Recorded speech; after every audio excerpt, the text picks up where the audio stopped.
Brian and Burmo, Ahmad, Cunha, and Fernandes is incredible. It's a threat. It's a. Oh my goodness gracious. Afternoon, Michael. Looking ahead to Tottenham, you actually sat down with Thomas Frank in September, had a long chat with him ahead of their first Champions League game. Just wonder how you reflect on that chat, and I suppose it shows how life can change in a short space of time. You're now managing against him this weekend. Yeah, certainly could change. I really enjoyed it actually. It was we got on really well. It was the first time I've met him really properly, and we had a good chat just about general football kind of things, and a little bit on processes and ideas a little bit. But he was really accommodating actually, and I enjoyed it. So it'll be good to see him again.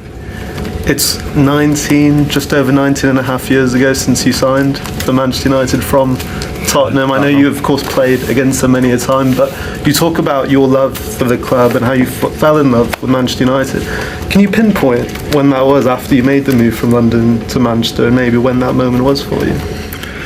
Yeah, it was pretty instant. I mean, I've got really fond memories of Tottenham and being at the club. I was there for a short time, or what feels now like a short time when you look back, but really enjoyed it. Good team. Martin Jol was manager, and there was a lot of kind of things that I learned at the club in that short period of time. But yeah, I've said it enough times. I think coming here was a jump, and a big jump at the time, and I certainly felt that pretty quickly. And then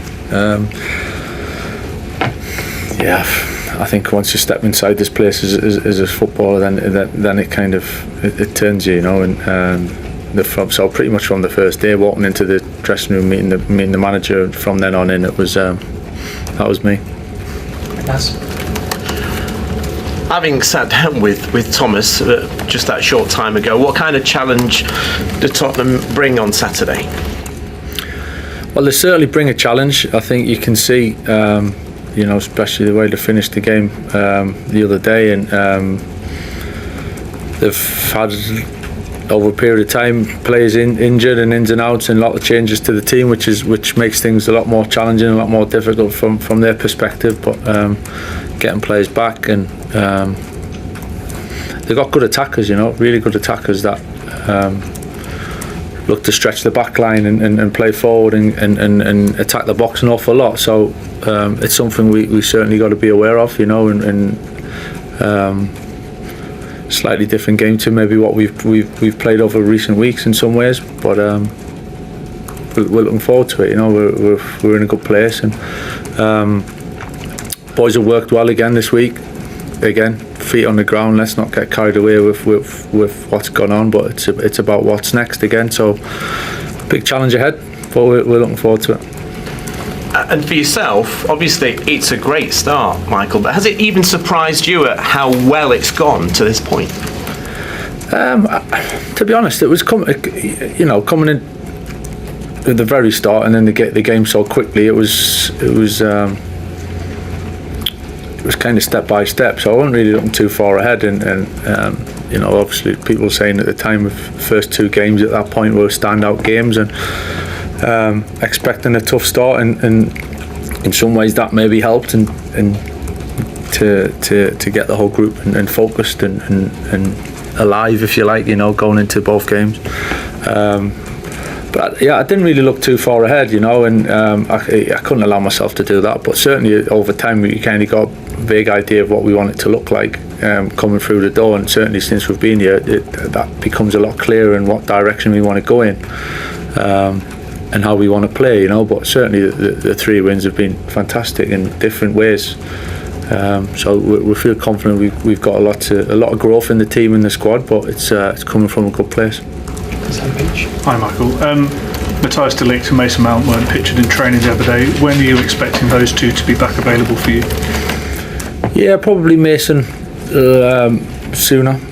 He's not too far away really.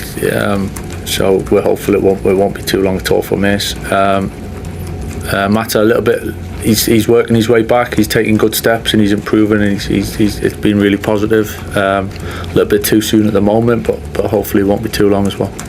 Just wanted as well to ask, there's some gaps coming up in the schedule. There was talk earlier in the campaign about mid-season friendlies. I think Ruben Amorim, the predecessor, said United would have to do it due to missing out European football, the need for revenues and things like that. Is that something that you're aware that's going to be happening? Are plans afoot to go anywhere? Yeah, at this stage, it's nothing's confirmed, or we are aware of the schedule, and there is some kind of spaces, if you like, that we can use in different ways. So it's all up for discussion at the moment, but nothing's been decided, and it might happen, it might not. We'll just have to wait and see.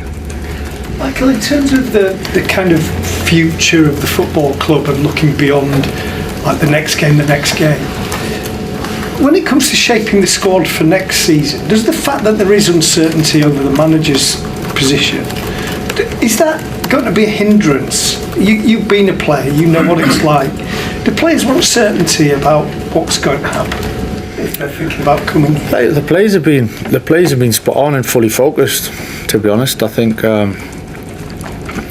we're all aware of the bigger situation and what ifs and what might happen, but I think as a player anyway, you're focused on what's ahead of you and trying to achieve what you can at this moment in time and for the rest of the season. So I've got no issues with it. I've got no concerns. The lads have been better than you could imagine in terms of fully invested in it, and I've said that over the last couple of weeks anyway. So we're just focusing on being better and improving and getting ourselves in this club to where we want to be, and it's small steps, but it's obviously a big end to the season that we're looking towards. And just finally, you're doing this today because tomorrow there's a commemoration from Munich. Could you just explain, from someone who's been in the club and knows about the club, what that remembrance means to you? Yeah, it means a great deal, I have to say. I think just saying about when I how long did it take to kind of love this place and love being in this place. It was quickly, and as soon as you come, you're made aware, and you can't help but know and understand the history. And I think it's a responsibility that when you work here, you play, you coach here, you understand what's come before us and behaviours and responsibilities that we need to carry through. And Munich is probably the biggest part of the history of this club in terms of the tragedy itself, how the team and the football club bounced back from it and then went on to success, and everything from there was carried on. And it's Sir Alex, when I came, would mention it. It was important to him, it was important to us, and then it ends up becoming a way of life and a way of the club. And I think it's important that we carried it on, and I was here for the 50th, I was here for the 60th, see about the 70th, we're not sure yet, but being aware of it and being around it, and then especially in them moments, you really feel that emotion, to be honest with you. And inside the stadium tomorrow, not tomorrow, but on Saturday, I'm sure we'll feel it as well. We know Tottenham have played better away from home as well. Old Trafford is a big occasion. What have you made of Carrick so far? He's had an excellent start and their style of play. Yeah, I think he's had a great start. Seems like there was injected a little bit of energy or whatever into the team. And I think it looks like some of the players are they are in a good place. We know the threats. I also think the post before from Brian and Burmo, Amat, Cunha, and Fernandes is getting this team ticking. He's done that the last 4 or 5 years. It's been incredible. So it's a threat. It's a challenge, but we're all looking forward to it. And lastly, Xavi Simons, it seems like he's playing, he's expressing himself, he's playing with more freedom. Of course, the whole team's level needs to be consistent and uplift, but individually, is this just all you wanted to see from him just enjoying his football a bit more and taking more risk? Yeah, but I think he took plenty of risk also when he started. I just think now, of course, naturally, he's more consistent. He's knowing his teammates better. The teammates know him better. We become a little bit more consistent. He's adapting more and more to the Premier League, and also to play Premier League and Champions League is just different. and I agree that his last performance has been very good, and the way he is, how can you say, creating for the team in different ways. I like that. If it's a touch ball in behind, or if it's driving the ball, slide pass outside the foot, cross. So I think he's getting better and better. Thank you. Ian, please. Hi Thomas, how are you? I'm good, thank you. Sorry to go back to Romero's text messages, or sorry, not text, social media posts. You said that we should ask him, but we don't get a chance to ask him. So I'm asking you as his manager. 4 times now this season he's sent messages which could have either... 4 times? I think it's 4 times, certainly 3, that he could have embarrassed the club or has mentioned the hierarchy at the club. Just asking, do you think that it's acceptable, and do you think that having had a word with him maybe on a couple of occasions beforehand, it's maybe not getting through to him? First and foremost, I don't know it's 4, or maybe you've got better numbers than me. I know after the Bournemouth game and this game, those are the 2 I can relate to. Of course, like with a lot of things, we're dealing with it internally in terms of what we're taking care of it. That's my main message to that. But by dealing with it internally, I mean, Pedro Porro sent out a couple of social media messages as well. I mean, would you prefer your squad not to go on social media, and just, if you haven't got anything positive to say, just don't say anything on social media? The social media, I think I can't get rid of it. I think it's what some people call the future, or is the now, whatever it is.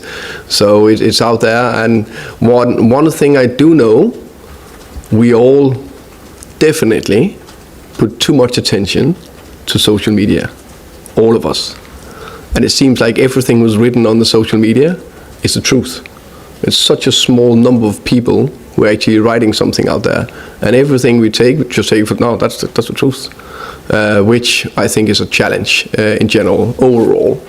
But of course, with everything, that's the way it is, and we just need to deal with it. Finally, your challenge most immediately is Manchester United. It seems that this season United and Spurs have gone in very different directions since they met in the Europa League final last season. United, after a slow start, now are looking at getting back into Europe and the Champions League. For Spurs, what is the ambition in the Premier League from here until the end of the season? I also think it's maybe a nice little context to say that Man United don't play European football. I think we can all acknowledge there's a little bit. It's extra challenge. It's something we embrace and we're happy with. So I think let's judge us when we are on the same challenges. The ambition is that we want to do very well and carry on with the good performances and beat Man United in 2 days' time. Thanks, Thomas. You're welcome. Alistair, please. Hi Thomas, just one more on the Romero post. Just wary about, I know it's social media and you can't take too much, but so many of the players liked the post, and I just wonder, is that make it even more of a delicate thing for you to have to deal with internally in terms of punishment, whatever was done, because this kind of wealth of feeling among the squad, it seems? First and foremost, we don't know. And then if you just said you wanted one player to score a goal, if anybody, any United fan, any United coach would have said, I want one player to score a goal, it would be Sesko, because he's had a real difficult time since he's come to the club. And Cunha and then Burmo just look like Manchester United players straight away, the way in which they take the ball, they attack defenders. And Ahmad's come back from AFCON looking really strong, and Bruno's in great form. So you've got that front four that looks like it's established with Dorgu, who I've not even mentioned. So he looked like he was just playing a bit part role, but that will be so big for Sesko to score a winning goal at the Stretford end. To come back like they did, it very much Manchester United like. Michael Carrick will have had sort of not making it easy for himself. He'll be there tonight thinking, you know what I mean? Because this was again another test, another type of test where a team are sort of lower down the table than obviously Arsenal and City, are the 2 best teams in the league. So a different type of test, different type of question. He'll have some work to go through with his players, but yeah, a very important day for Manchester United, very important day for Michael Carrick, and a glorious sort of end to the game, which is typical of Manchester United historically, where they sort of, make it very hard for themselves, but then go and score the late winner. And it was a good work down there. He let the ball roll across his body, Bruno Fernandes, just again putting it simply into a box. Sesko just gets it, rolls it, and he's got a really good strike on him. That's one thing he does have. and a big 3 points. I think that would have been a devastating sort of dropping of 2 points in terms of what you're talking about with Chelsea and Liverpool. It's going to need to be pretty consistent now. I think the others are going to really ramp it up, and United look like they're in a good place. Did you see Liverpool last night? I did. I got back about 8:10. And at that point, Newcastle were doing really well in the game. I was enjoying my Saturday evening. And then they score, and they hit the post. I think Harvey Barnes hit the post, didn't he? And they were doing really well. They look a real threat. They score, and all of a sudden, but the response from Liverpool was excellent. And I've been saying it for quite a while. I mean, Ekitike has been fantastic. I've not been saying that for quite a while. But Wirtz has just got to get himself in that left channel as close to the penalty box as he possibly can, because he really can slow his mind down in those final moments. Wirtz, he's got the real composure, cold mind. I've said all season, I think he drops far too deep. And there is an element of watching sort of Bruno Fernandes now close to Mbeumo, watching Pablo close to Castellanos last night, watching these two. Just get Wirtz close to Ekitike, get them close together, get them near to each other, and you'll be in business. You'll score goals, because he's got a real sort of what would be quality in tight areas, and he can find the pass, and he can manipulate the ball and understand where he is. He knows where he is, so it's a real unique quality to be able to do that, and that's why Liverpool paid the money for him. But he looks like he's starting to purr a little bit now. It was a great response from Liverpool in what's been a real difficult time for them. So yeah, I think Chelsea, United, Liverpool, Villa right now. What did you feel walking away from Chelsea last night about Chelsea over the course of that crazy 90 minutes? I mean, I watched Chelsea, and honestly, I can look at them. They look like an under-10s team when they play for parts of matches, and then all of a sudden they can turn into what looks like a real good football side. You know, that's got a real energy about them and some good quality players. You'd have to say Liam Rossini will look back upon it, and he made the 7 changes, which I'm not going to criticise him for, because I actually think that can be deemed as brave. I hear a lot of managers talking about, I trust my squad, but they play the same team near on every single week. They don't trust the squad.